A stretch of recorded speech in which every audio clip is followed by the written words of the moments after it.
don't know, Jen. I don't know where to go with that. You're doing great. Hey, go back to what you're doing now. You did what you needed. Thank you. What do I do? This says live now. I don't know how to record it though.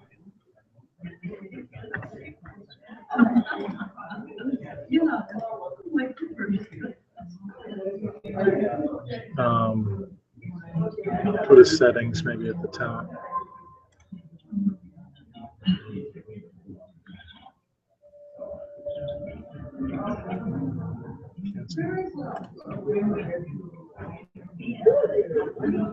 You can't see anything yet. It says you began at 3 minutes. I don't know how to record it. Here, let me see. Okay, I need to use my computer. Okay.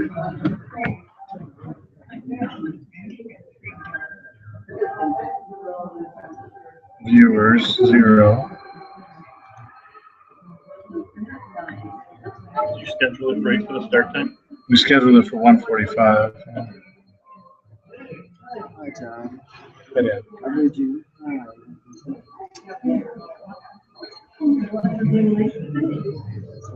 did you make a video? I don't know, Elizabeth. I don't think it matters if it's Yeah, recorded. I don't think it Move up to here.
What do you want? I don't see any way for him to participate in it. It seems like you didn't set it up as an actual. Can you help edit that I then? think the invite may be set up as a stream as opposed to a. Can I add? Hangout time, right? I don't know how to do money. But we're good, man. We just leave it at that. When you created it, do you know if you created it as like, okay, well then we'll just leave it as is. Dial guests up or down. What's that? Hi there. Is this what's going on the screen? No. This is broadcast to my uncle and cousins who can't make it in from out of town. This is my Andrea, they're like Elizabeth Reisler. Chris. Nice to meet you.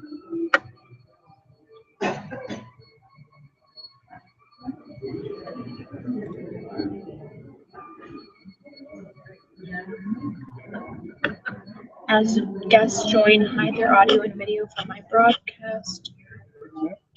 New guests in my large 3+ broadcast are muted when they join. I don't know. As guests join, hide their audio and video from my broadcast. Is John involved right now? Did John? So he's not in the thing yet?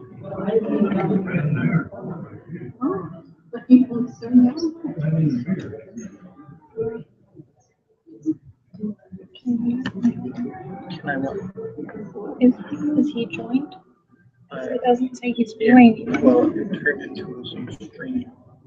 I was viewing it.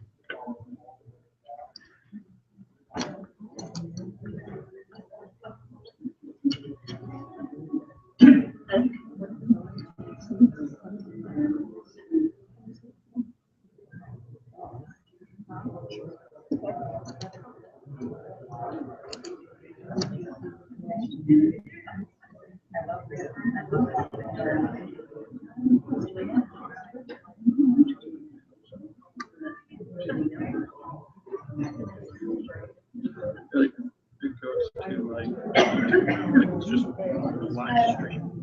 Just leave it. That's good enough, right? It's something. So the light's a little bit better now. That light is still shining out though. But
I'll call you back later.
Good afternoon, everyone. Welcome to Beacon Hill. Very kind of you to come today to support the family as we remember and celebrate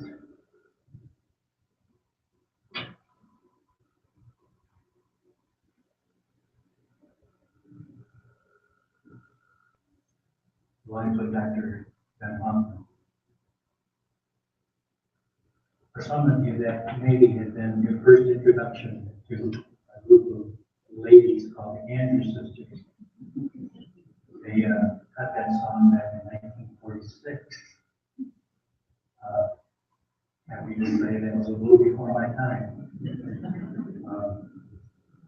But it was them and Phyllis's song, one of their songs.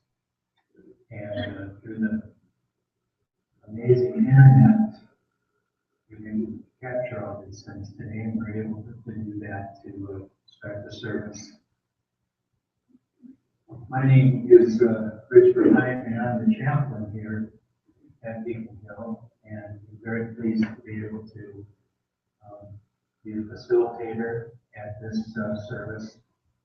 I have some words, especially a biography of Ben's life, but then a number of family members later on will be speaking as well. I know we often talk about a circle of life. I'm never quite sure what to think about that phrase, but I do know that there is a specific pattern of life. And that's laid out for us very clearly in the Old Testament, the 3rd chapter of Ecclesiastes, where the author writes, "For everything there is a season, and a time for every matter under heaven. A time to be born, and a time to die. A time to plant, and a time to pluck up what is planted. A time to kill is a time to heal. A time to break down and a time to build up. A time to weep and a time to laugh. There is a time to mourn, and there's a time to dance. A time to cast away stones and a time to gather stones together. A time to embrace and a time to refrain from embracing. A time to seek and a time to lose. A time to keep and a time to cast away. A time to tear and a time to sow. A time to keep silence and a time to speak. A time to love. And there's a time to hate. There's a time for war. And there's a time for peace.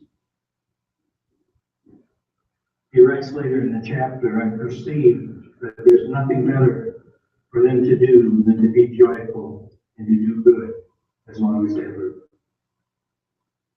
Also that everyone should eat and drink and take pleasure in all of his toil.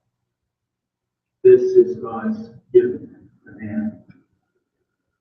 And I end with those last couple of verses because I just think that they represent God's commitment to life and to all of those who share living with him.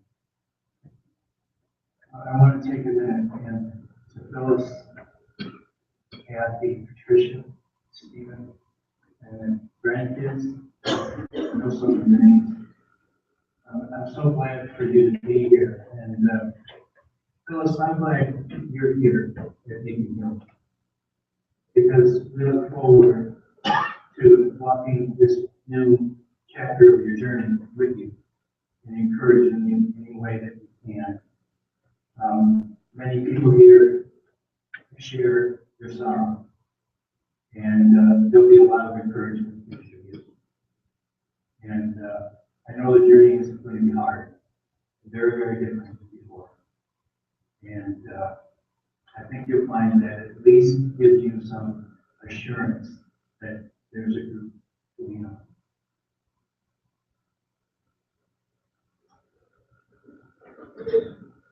Dr. Ben Hoffman was born in Detroit, Michigan on April 4, 1925.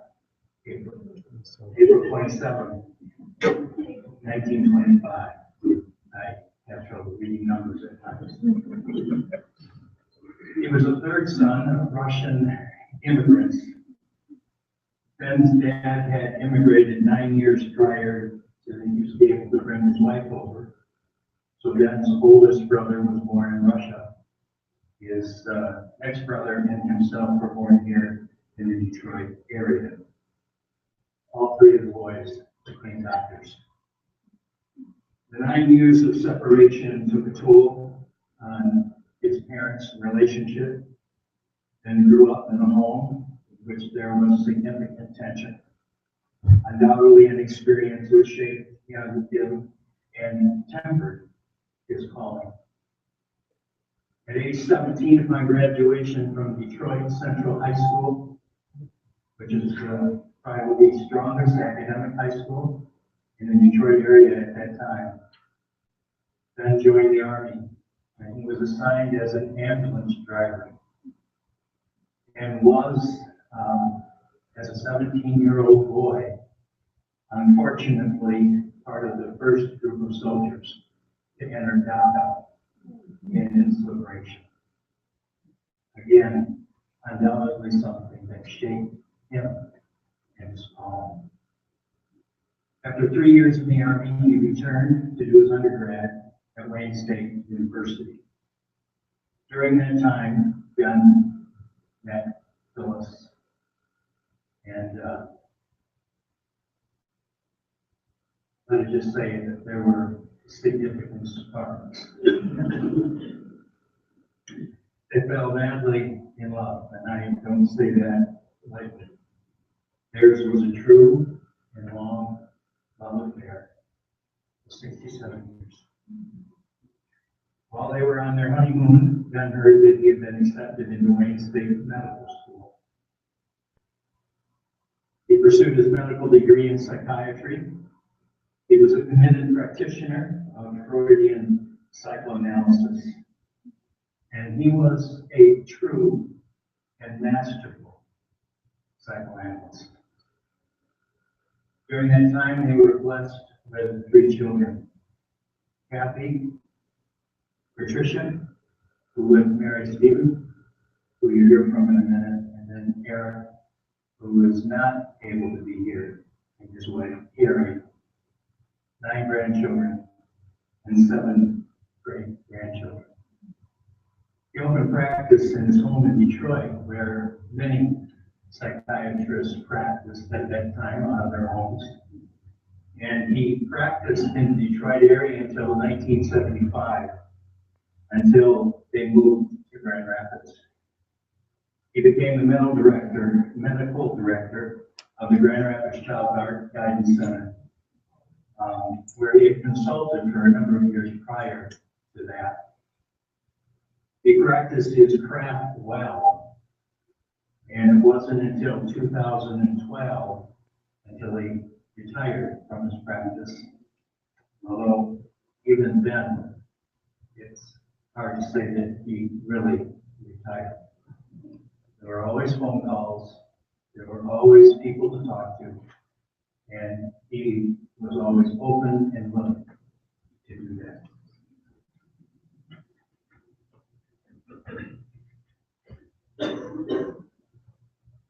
Ben was, as you would call, a talk therapist.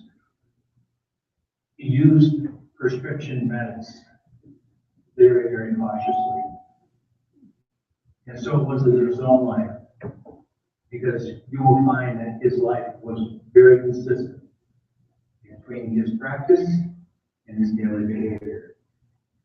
It's not until the last week before his passing did he allow a doctor to give him morphine for his pain.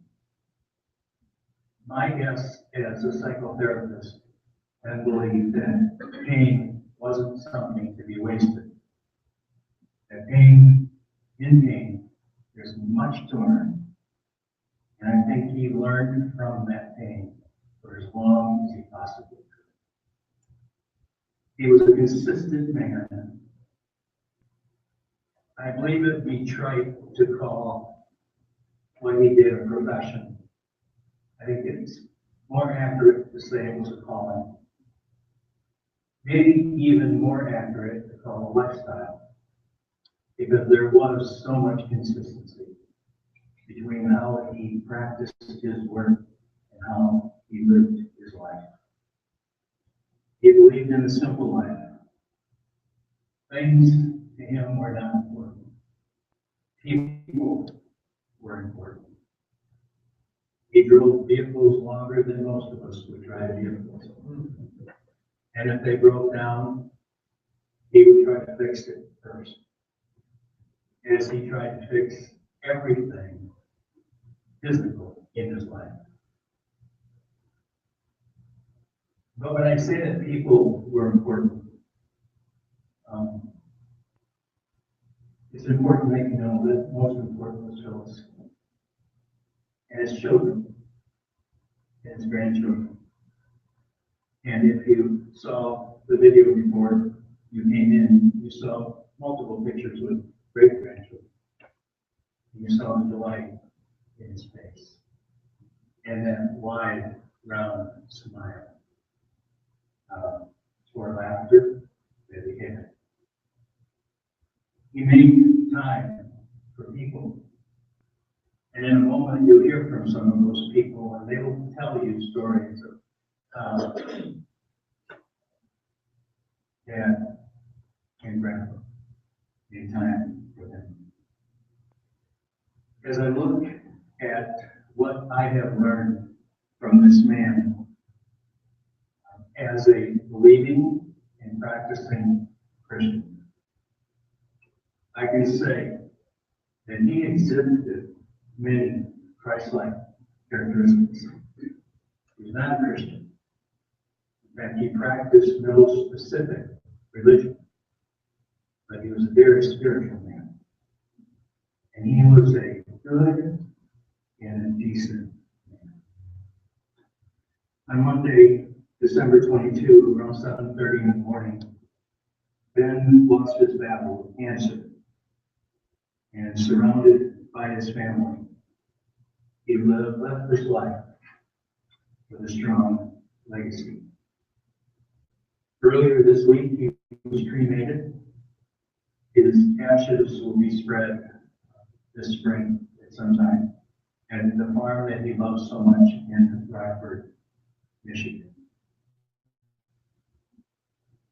I'd like to ask now that we have together a moment of silence to remember him, those of you pray for the family. Let's share a moment of silence at this time.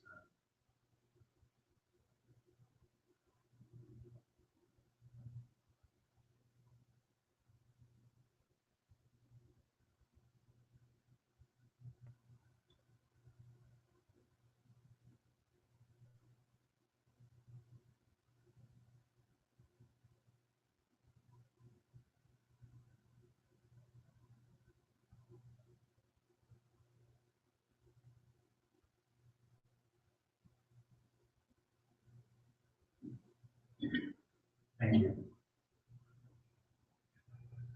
I mentioned earlier that he was a good and a decent man. And we're going to hear from some people now who experienced that firsthand. First of all, we're going to hear from 3 grandchildren. We'll begin with Elizabeth, and then Jonathan, and then Karen. And then Stephen, son-in-law, and we will complete it with Patricia, his daughter. After that, Jonathan, the grandchild we will hear from, he put together a 6-minute video and Phyllis's life. In it, not only will you see pictures, but you will hear dialogue between the two of them. Very well done. I will keep the sound as high as I can until it gets so it's as clear as I can make it. But it is a dialogue, and sometimes it goes rather quickly. So with that said, Elizabeth, start.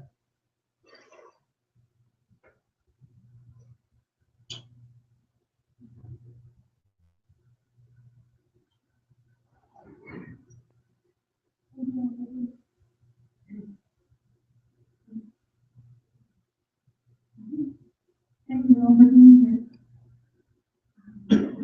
I am Elizabeth Breitbart, eldest daughter's daughter. What can one say in your words describe Eric Hoffman? A son, a brother, a husband, a father, an uncle, a grandfather, a great-grandfather, a psychiatrist, a listener, a friend, a go-to great gentleman, a match. He was the kind of guy who was there when you needed him. He was that and towards me. He was an outrageously generous and loving man. I shared many of his personality traits. Some good ones and some bad. My stubbornness, for one. He was the most stubborn man I knew. And I had the great honor to know him very well. For many years, we had a standing date on Saturdays. My grandmother and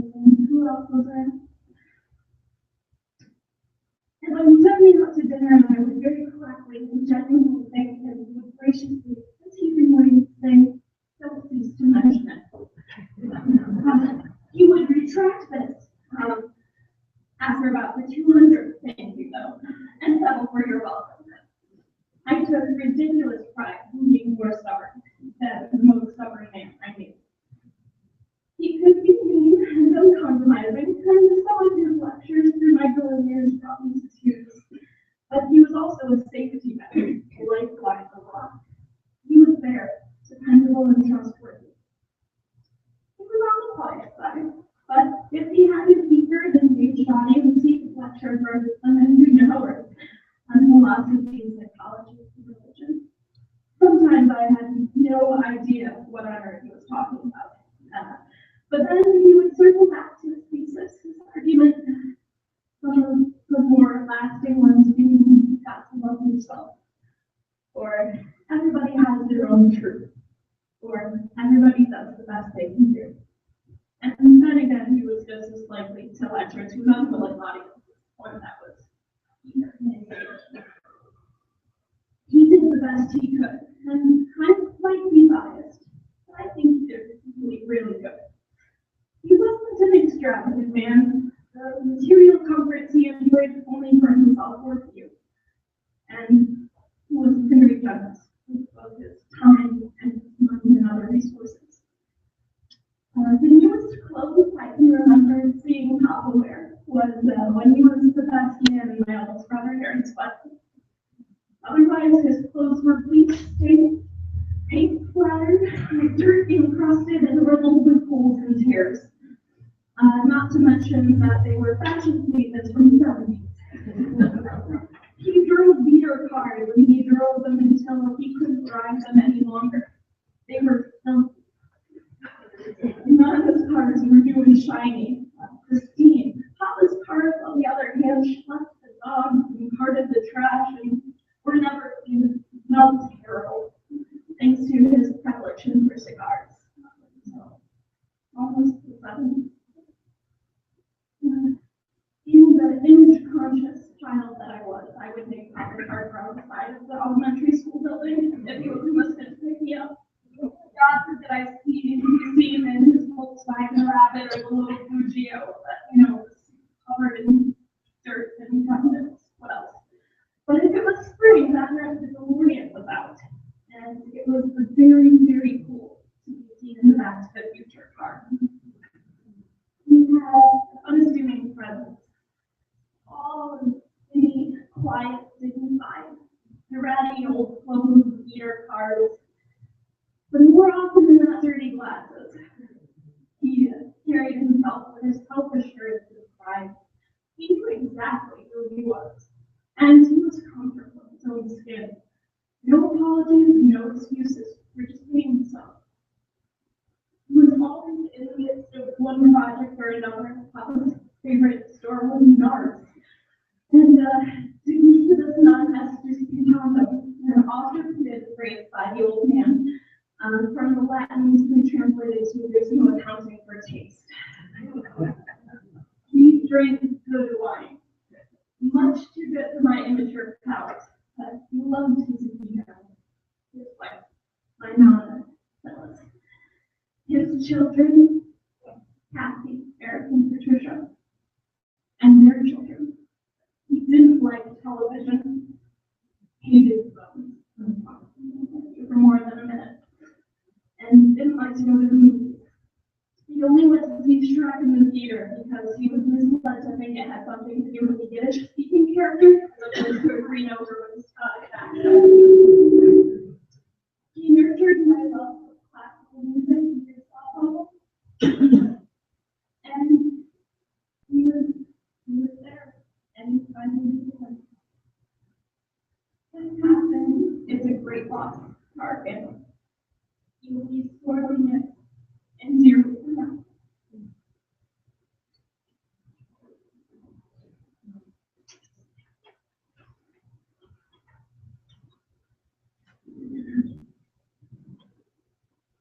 Hi, everyone.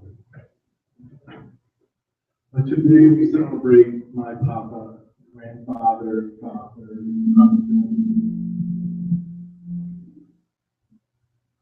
doctor, resident, friend. It is the curse of people. We remember many things all of us do, but above all, I remember his love for my family.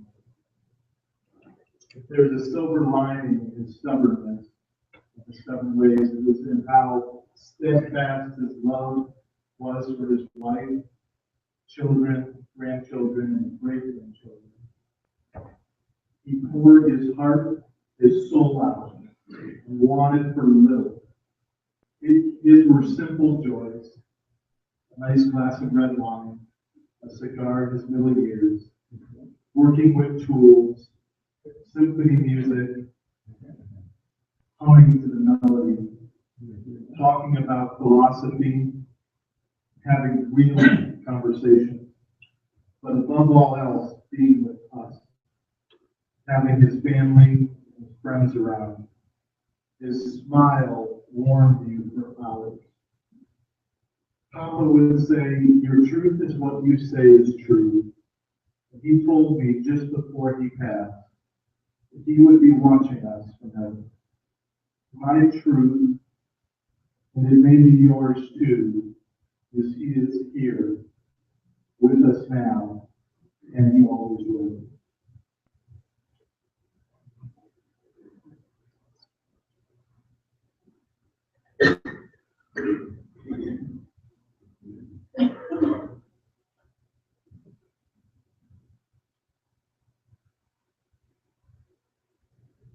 I wasn't sure where I would fall in the long line of speakers today, but I had a feeling there would be a long line with Papa attractive talkers,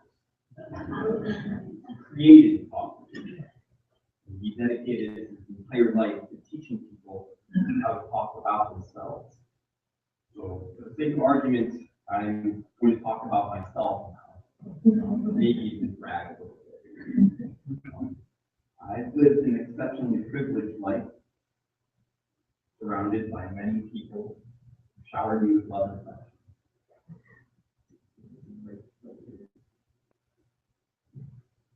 I had many male figures serving as mentors and teachers and role models, guides. I can't say that any relationship was without flaws, but of course that's expected, as I am severely flawed and I expected to find flaws in other people. But I think I saw Papa as probably something more than a person. I think I saw Papa as a God.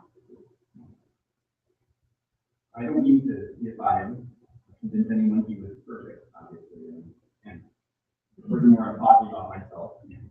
So, and I constructed an image of my Papa as the person I wanted to be, the man I wanted to become, and through whose eyes I wanted to see the world.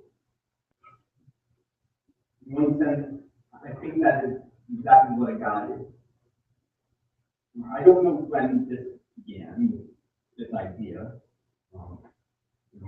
how this originated. I think we all had a nature that is predefined, more or less. My nature seemed to match well enough to use Papa as a mold for my own life. I don't think I understood all the things that were most important to Papa. Obviously, I've done many of them. I tried to soak them in when I had to choose. I wear his clothes. I drive his car. Smelly little beer car. And when I observed his favorite foods, predilection for rare meat, peanut butter, cereal, and red wine. I know that people, specifically families, were the most important focus of his life. Balancing the needs of the family with the needs of the career provides an initially incredibly difficult and at odds. But it seemed like Papa was incredibly successful in achieving this balance. Whatever time was available to interact with family did not go wasted. Whether or not to credit Papa with my belief in the other sense of God, I feel that I am very spiritual,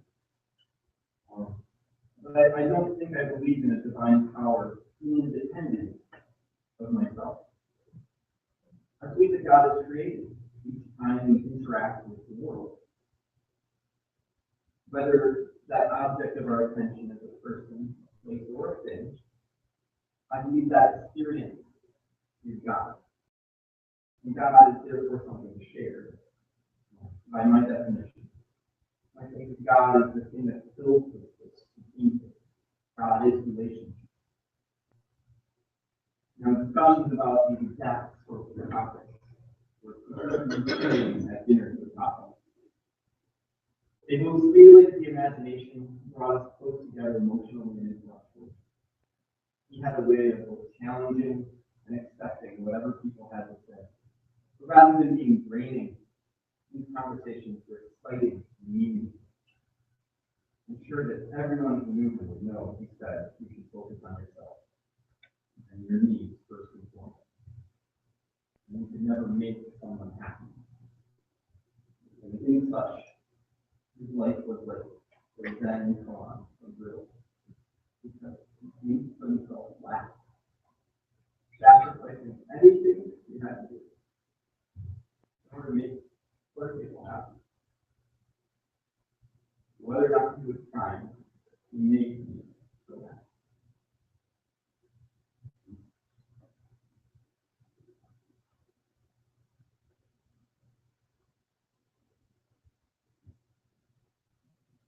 My name is Cathy Cook, and I'm a son-in-law. I'm privileged to know the father of my wife, Tammy, and one of my children. We have something to talk about. I'm very proud that after I married his daughter, he told me as part of the extended family, I want to talk about us for a moment. If you can imagine a family as a perfectly balanced sculpture, a piece of sculpture hanging immobile. That was his family. And then if you can, after a moment, imagine a key piece missing. The mobile was out of order. It was not flowing. And with this missing piece, we have lost a major force. My job in the family and everyone's family job now is to not only mourn them, but also to rebalance the greater mobile. Now, Elizabeth used the word Mensch, and so I wanted to talk about this for a moment. Mensch is a Yiddish word. It's a cognate of the German word Mensch, which means a human being. But in Yiddish, Mensch means much more than that. It means a person of integrity and honor, a good person.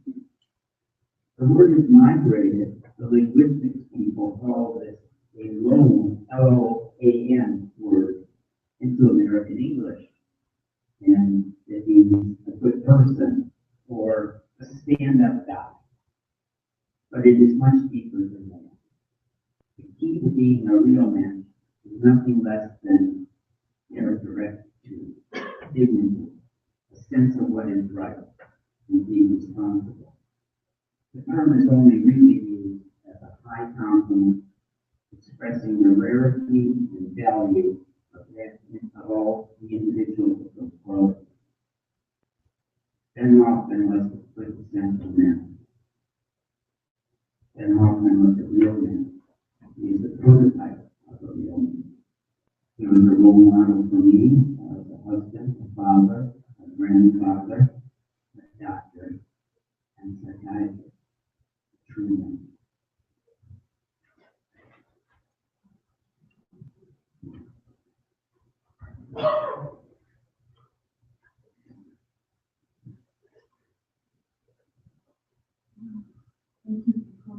because one thing my dad really taught us is how interconnected we are. When one person loses someone, we all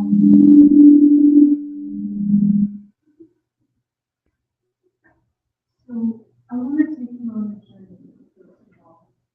I want you to experience my dad in your eyes.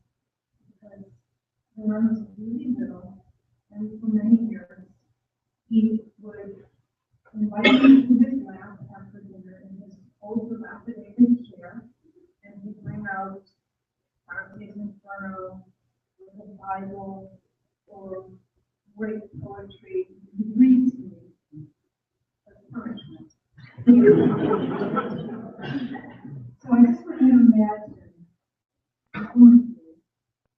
climbing in my dad's lap is a tall man, he's a big man, he's a kind man, and when he looks at you, his eyes light up with joy, and you feel cherished. So close your eyes and imagine a sacred grove of trees. Imagine this place as a place of safety, meditation, community. Imagine that in this place you experience the loving days of unconditional positive regard. In this place, you feel completely connected with all living beings in the universe. You are loved. You belong. That is what it felt like in the God's presence. Now imagine crossing the stream, climbing the final rise, the entrance of the sacred grove, to find the tree unworthy as a ground for devastation. And yet my heart is full. I am so lucky. My family is so lucky to experience the love and positive regard of this exceptional man. As my sister Cathy noted, we could not have asked for a better passing for him. He been in tremendous pain and discomfort for many years. His stoicism prevented him from accepting any movement until his final days. Then he allowed us to bring him hospice care, and he showed us how to prepare him. He knew we were all there and thanked us each time we gave him his medicine. Our family gathered around him, reading to him his favorite poems and playing his favorite symphonies. We sang him love songs and thanked him repeatedly and praised him to the heavens. Even when unconscious, he squeezed our hands as we held his in those final hours. He was compassionate, considerate, and loving until the end. I spent most of my 58 years on this planet attempting to live up to my father. Even when I was a little girl, I observed him making sure everyone else got the best and biggest portion. He served himself last in every endeavor. He treated my mother like a queen and took exquisite care of her. He was such a complex man.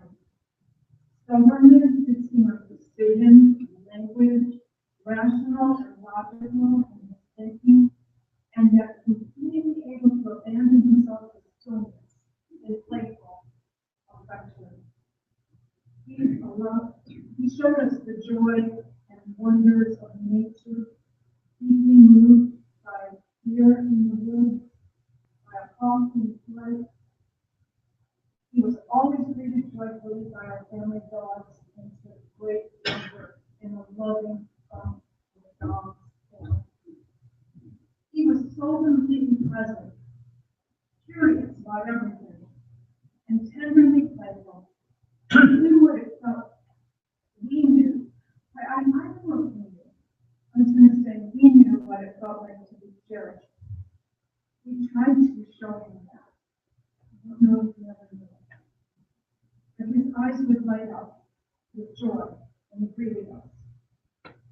We knew without a single doubt that if we were ever in trouble, anywhere anywhere in the world, he would have dropped everything and come to our aid.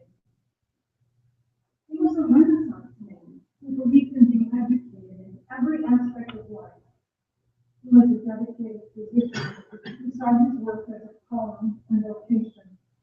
He was generous and hardworking, serving many low-income patrons throughout his life. He always made time to supervise and consult with those of us who sought his wisdom and guidance in our therapeutic work. He was generous of time, of love, and support. He didn't see his nieces and nephews that often, but he spoke of you. He talked about all of you, and his grandchildren, and his great-grandchildren, and his friends. He loved to work with his hands and fix everything in the house and on the land on his own until he no longer had the strength to do so. And even then, he always found ways to make himself useful. He loved to do woodwork and built many of the cabinets and beds throughout our childhood home. He built a boat in our basement and taught me to make miniature wooden toys out of wood. He created an entire room for my brother's train set with authentic scenery and bridges, tunnels, forests, and villages. My parents are phenomenally talented dancers, and all eyes would turn their way when my dad whirled my mom around the dance floor. On the infrequent days he wasn't working, he would teach us patiently to light warmly glowing fires in the two fireplaces in our home. I have wonderful memories of sitting in his lap, listening to and reading poetry and classical literature I didn't completely understand. But his lap was where I wanted to be. Ben Hoffman was a huge-hearted gentleman. He instilled in us a deep sense of compassion and responsibility to act for good in the world. Through poetry and literature and his own integrity, he made it clear that the world needs 10 just men who stand up for what is right. He knew that the only way evil can prosper is if good men do nothing. He wrote an autobiographical essay he wrote in college. He wrote, "I have one strong prejudice, and that is against prejudice itself." He treated all people equally with respect and dignity. He loved his land and felt reverential towards the earth. For him, the forests are God's cathedrals, and that is where he felt at peace. We will miss him forever. One of the poems he read to us often and with great passion was about Abraham Lincoln, a man he greatly admired. "Oh, Captain, my captain." Dad was our captain, the hub of our wheel. So this is for you, Dad. "Oh, Captain, my captain, our fearful ship is done. The ship has weathered every wreck. The prize we sought is won. The port is near, the bells I hear, the people all exulting, while follow I the steady keel, the vessel grim and daring. But, oh heart, heart, heart, oh, the bleeding drops of lead, where on the deck my captain lies, fallen, cold, and dead. Oh, Captain, my captain, rise up and hear the bells. Rise up, for you the flag is blown, for you the bugle trills, for you bouquets and ribbon wreaths, for you the shores are crowding, for you they call the swaying mass, their eager faces turning. Dear Captain, dear Father, this arm beneath your head, it is some dream that on the deck you've fallen, cold, and dead." My captain does not answer. His lips are pale and still. My father does not feel my arm. He has no pulse, nor will. The ship is anchored, safe and sound. Its voyage floats and done. From fearful trip, the victor's ship comes in with object won. Exalt, O shores, and ring, O bells. But I, with dreadful, with mournful tread, long forget my captain lies, fallen, cold, and dead. I'm dead.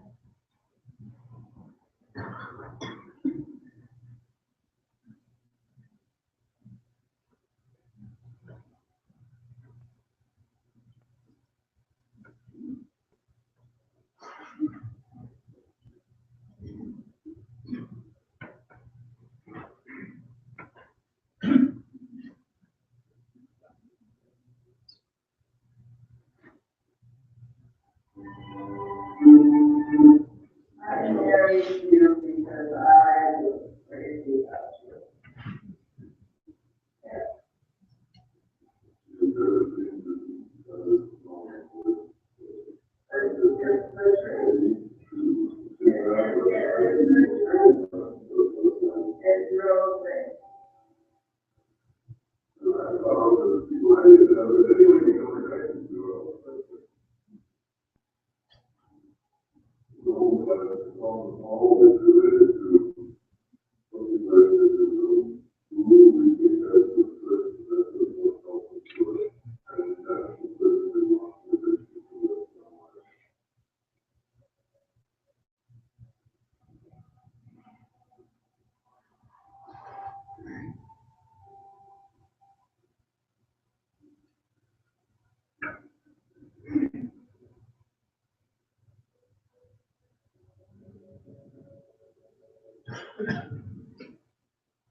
You did a wonderful job on that.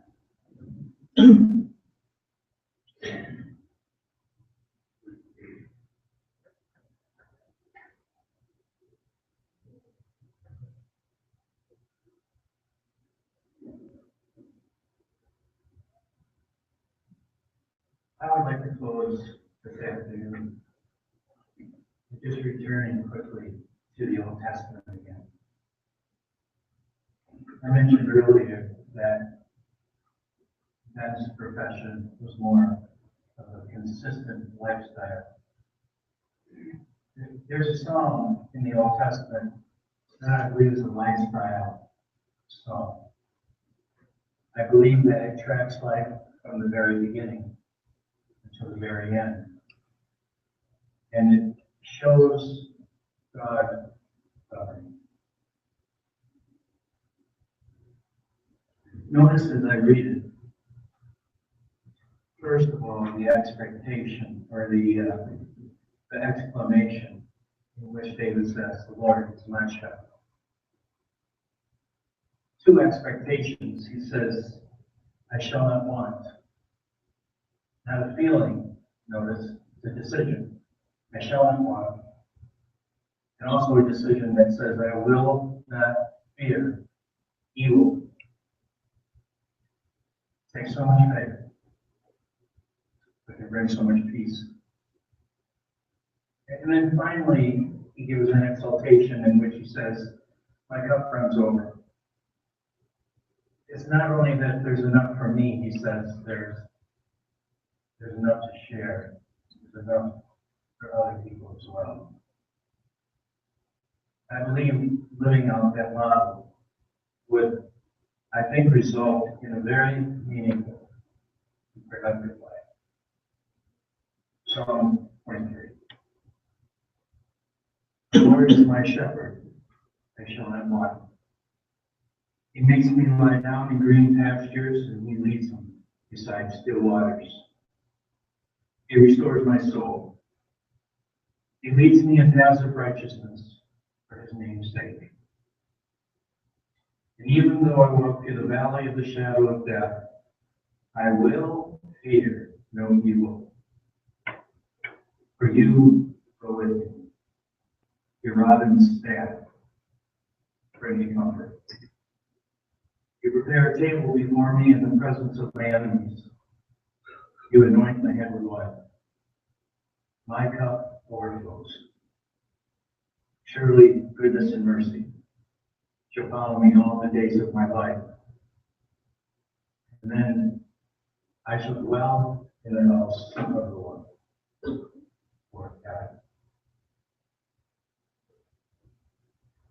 This completes our service this afternoon. The family invites you to share with them some cake and beverage. While you move out, I want to just draw your attention to the fact that they have put together a picture board here. If you would like to look at the expansion and the growth of the family. And then while you are out, staff will come in here and rearrange the chairs into more friendly circles. And you are welcome to stay as long as you want to share with each other and with the family. So I wish you, my friends, God's blessing as we make our way into 2015. We have been blessed today by a good life. I urge you now to go out and be a blessing. Thank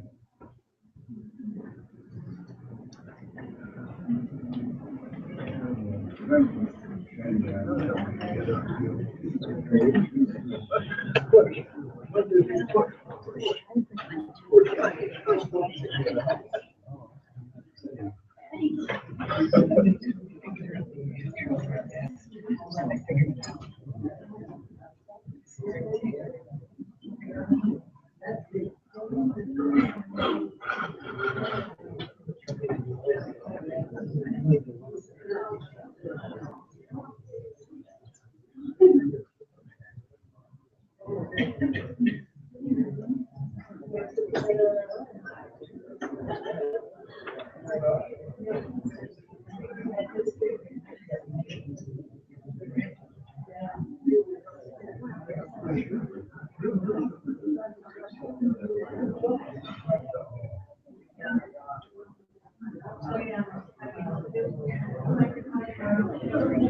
All those psychiatrists, all those psychoanalysts,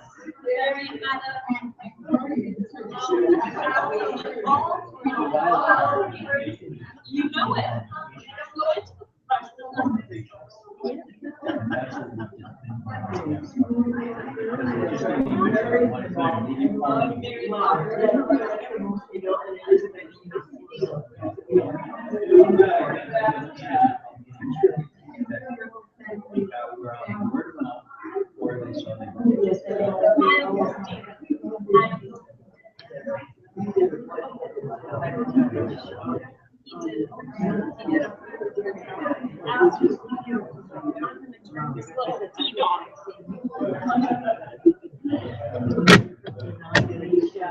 Good job. Good job.